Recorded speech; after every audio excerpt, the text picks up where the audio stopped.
Нитрат анионыг таних чанарын анализыг үргэлжлүүлээ. Үүний тулд натрийн нитрат буюу нитрат ион агуулсан уусамлаасаа 3 шилэндээ таслаж аавна. За натрийн нитрат нэмэхгүй уусмал байна. За дээрэс нь зис ялтас. За дээрэс нь ийм 3 шишиг зис ялтсыг хий.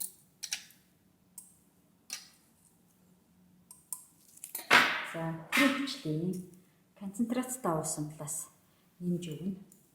За энэ үед нитрат ион маань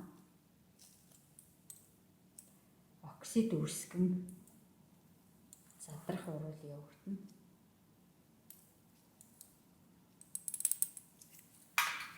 За концентрацтай хөвчлээс нэмье.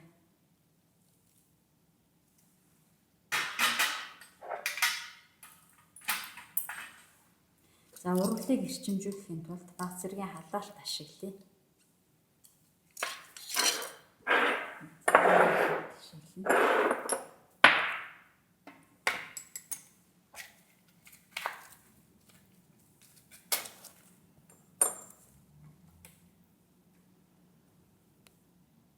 За металл зис маань нитрат ион агуулсан давс болон хөхрийн хүчилтэй уруулд орж эрчимтэйгээр азотын оксидыг үүсгэн азотын 2 валенттай оксид нь агаарт аяндаа эсэлдэж азотын диоксид буюу 4 валенттай оксид болон хувирна. За уруул маш эрчимтэй явагдаж байна. Эсэлтэн ангижрах уруулын тэгштгэлийг бичиж тэнцвүүлнэ.